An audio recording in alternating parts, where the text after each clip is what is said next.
As the drummer of Mötley Crüe, Tommy Lee went through the 80s as a superstar of mainstream metal. His antics on stage and off helped add to the mythos of decadence and debauchery that surrounded the band, and after the hair metal era gave way to 90s grunge and alternative, Lee and his crew cohorts went through cycles of lineup shifts, breakups, and reunions. Lee remained active outside of Mötley Crüe with a tabloid-ready personal life as well as multiple musical ventures. He channeled his excitement for rap and nu metal into his Methods of Mayhem project, and with records sporadically released under his own name, he explored everything from feel-good country pop on 2005's Tommyland The Ride to abrasive EDM on 2020's Andro. However, in this video we will discuss facts about Tommy Lee.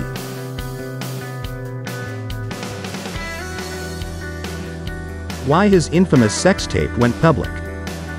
Tommy Lee's sex tape with Pamela Anderson is ridiculously famous, and as Rolling Stone notes, the tale behind the tape is as interesting as its contents.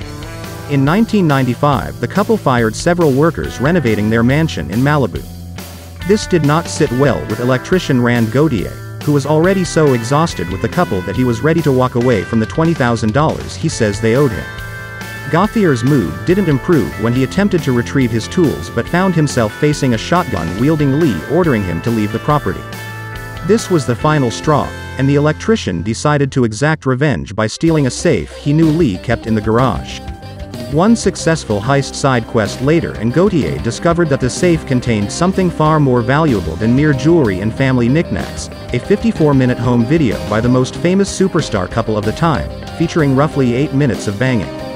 As luck would have it, Gautier himself happened to be a veteran of the adult film industry, so he used his contacts, and before long the tape was in the hands of a studio owner whose mob connections helped it go public. Despite the panicked couple's best legal efforts, the video spread like wildfire. By 1997, it was such a cultural staple that Variety published a review. The Kid Rock Incident. In 2007, the MTV Video Music Awards featured an unexpected bonus performance when Tommy Lee and rap rocker Kid Rock engaged in some quick fisticuffs at Sean Diddy Combs' table.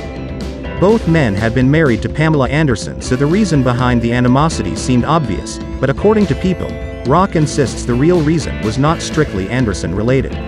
He says the fight was the culmination of a 5-year beef where Lee had disrespected him multiple times and that during his divorce from Anderson, the drummer emailed him all sorts of horrendous things.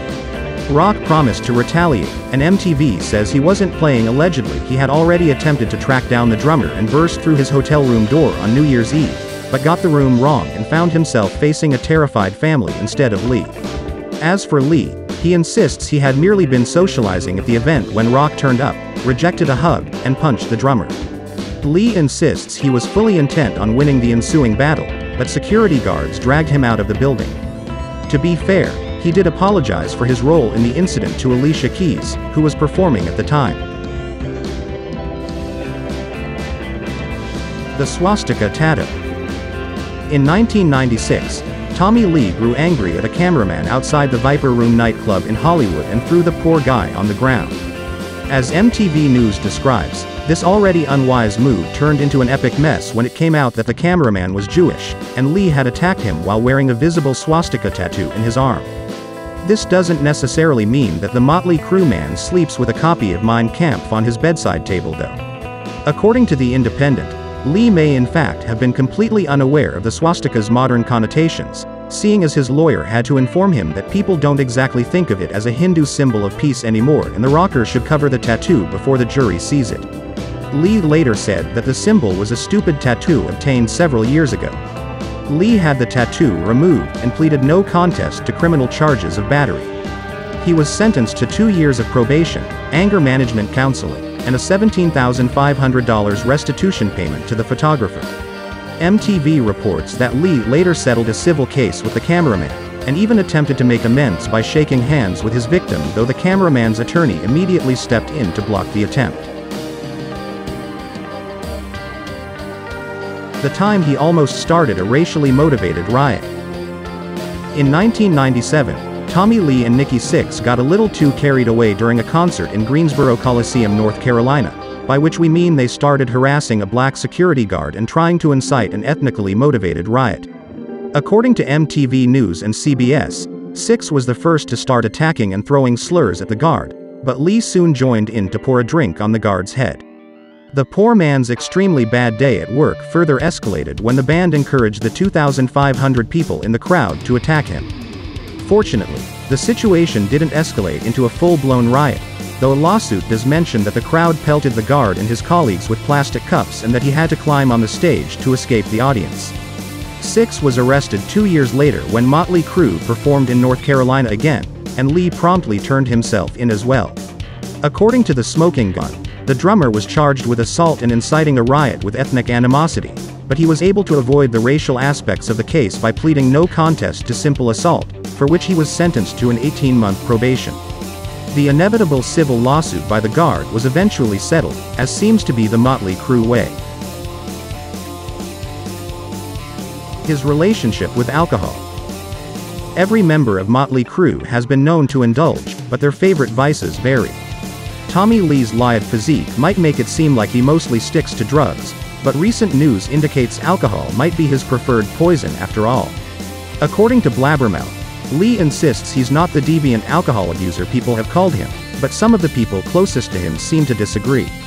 The Mercury News reports his son Brandon has called him an alcoholic, and that's not even the worst thing his loved ones have said about the subject.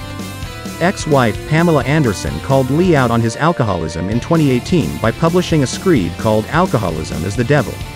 Anderson says the text is the first time she publicly discusses Lee's troubles with alcohol, and it paints a fairly hopeless picture of the drum maestro and his drinking habit.